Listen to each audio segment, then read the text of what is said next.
back to another episode of Big Movie Mouth Off. We're here, still, our beds in the back, at Groovy Cinema Pub, to review more movies for you.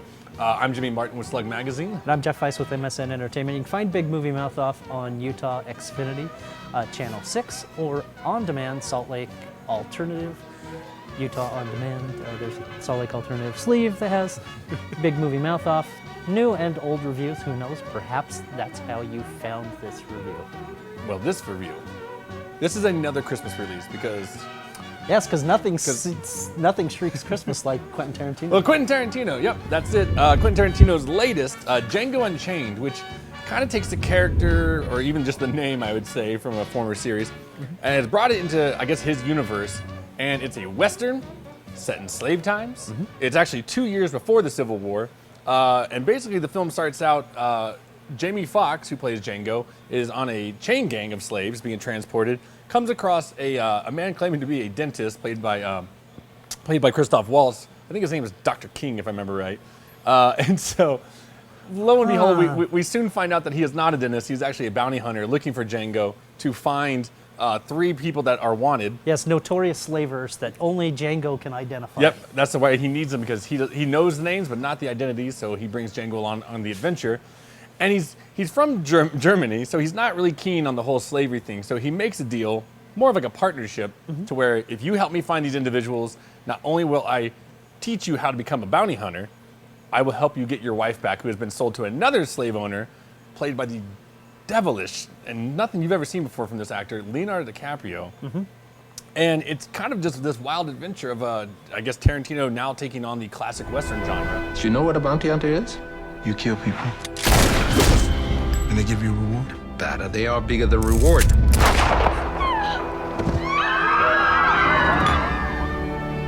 I'm looking for the Riddle brothers. However, I don't know what they look like, but you do. They called my wife. They sold her. But I don't know who to. Calvin Candy. That's the repellent gentleman who owns her. Broomhilda is my property, and I can choose to do with my property whatever I so desire. Help me find the Riddle brothers, and I'll take you to rescue your wife. Let's get to it. My name is Dr. King Schultz. This is my valet, Django. Come on over. We got us a fight going on that's a good bit of fun. Why'd you dig him up? A fortuitous turn of events brought Django and myself together. Move it. Well, I've heard tell about you. You got me curious. I'm curious what makes you so curious. Something up with these two. Them old boys done rode a lot of miles, went to a lot of trouble just to get that gal. Hey, little troublemaker. You silver-tongued devil, you. They playing your ass for a fool. I spent my whole life surrounded by black faces. I only had one question. Why don't they just rise up and kill the whites? Who knows what's gonna happen? When you say classic Western, it's more like spaghetti Western, Yeah.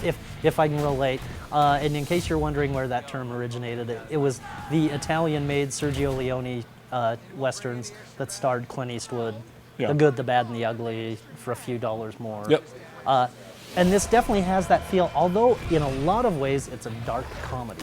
Oh, absolutely. I mean, there's a lot of... this film is A lot filled of with deadpan humor. deadpan, but also, I mean, like, comedy in the sense where you are sitting back going, should I be laughing at this? Because this film is, like I said, Irreverent. well, set in the slavery time, so we are very, very racist in this film. But it's kind of like, how do you go about not being racist? Because if you weren't, and it's set in slavery times, well, then everybody's going to call BS. Right. But yeah, be prepared to be offended, but also Tarantino wants you to laugh at some things. You know, I guess the ignorance that existed back then is definitely poked at. Clearly. But what I want to start talking about is the performance in this film. You know, I was concerned when Jamie Foxx was announced. I like Jamie Foxx a lot, but there were some other names tossed out there that I thought may have been better. And he does an okay performance, but it's kind of like what we were saying with Les Miserables with Russell Crowe.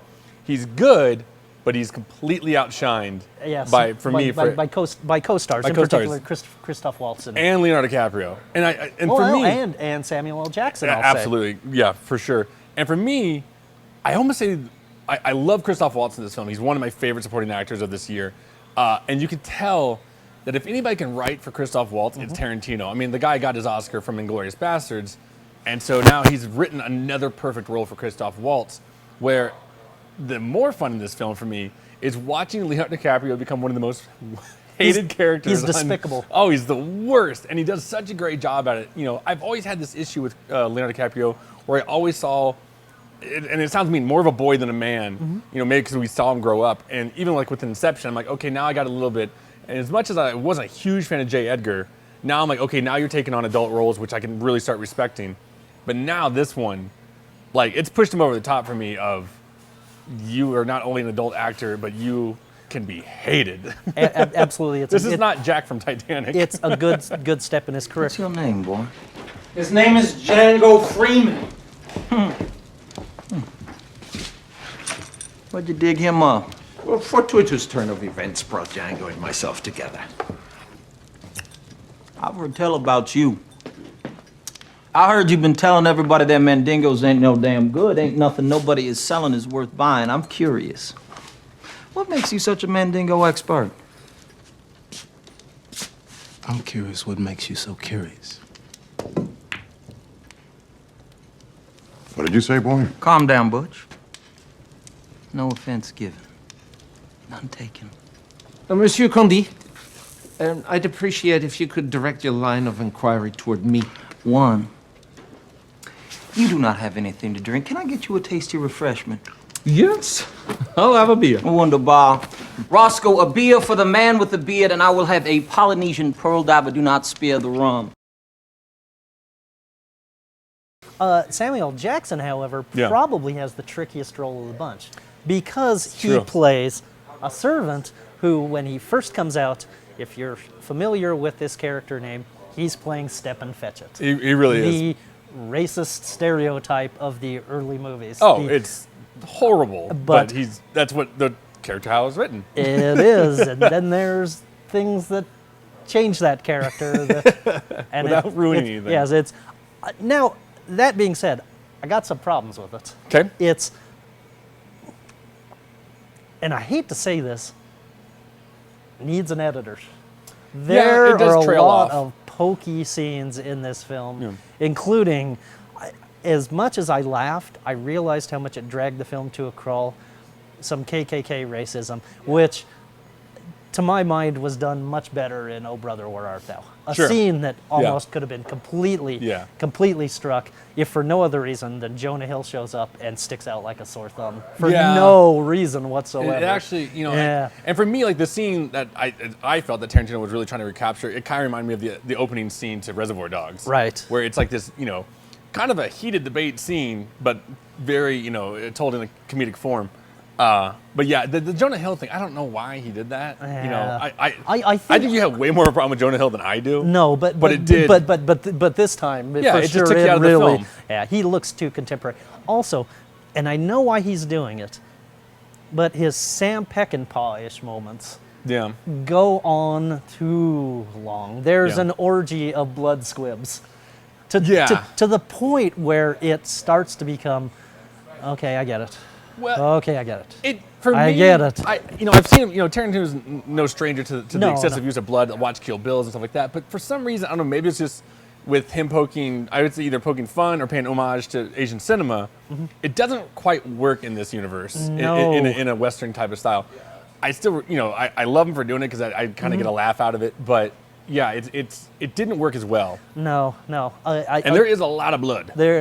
Yes, blood squibs galore. Whoever creates blood squibs in Hollywood, your 2012 was made by Quentin Tarantino. Your company will survive another year. Yes, exactly. He is your cottage industry. Another part of it that I did like it was the cinematography because it did, you know, I think it paid really good homage to these westerns. These Absolutely. fast zooms as well as the score. Yeah, the score is great too. Well, except yeah. Well, you say score, but I want to separate score from soundtrack. Right. Because the score's it's great. It sets the tone. But where it's absolutely, soundtrack, it's yes. he starts using like a Jim Croce song, if I remember right, and I'm like, okay, like that's kind of funny. Like, you know, it's definitely, you know, not right for the time period, but fine.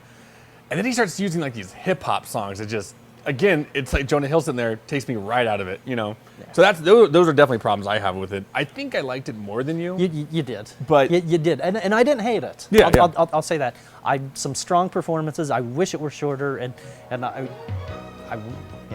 it needed an editor for Yeah. me. 2.5 stars for me. Yeah, I think I'm not that far ahead of you. I'm 3 stars for it. You know, If you're a Tarantino fan, it's definitely worth seeing. Oh yeah, I mean, Tarantino fans are gonna love this film, and I think, you know, maybe my biggest disappointment, because I think one of my favorite films of Tarantino, I mean, there's always Pulp Fiction, but Inglourious Basterds was so well polished, so Yes. just from beginning to end, for me, remarkable. Absolutely. And I was kind of hoping he was gonna keep that streak alive. Yeah, it's a much tighter, better focused film Yeah, than this sure, one sure. is. And so, but you know, you can't win them all, and you know, and like I said, it's not like he failed by any means, but No. But it's not that caliber of a film. It's a little leaky. Yep. So there you go. You know, another Christmas film, Django Unchained, if you want to check it out. And we'll be here, beds in the back. We'll be here at Broofy Cinema Pub to review more films for you, and we'll catch you next time.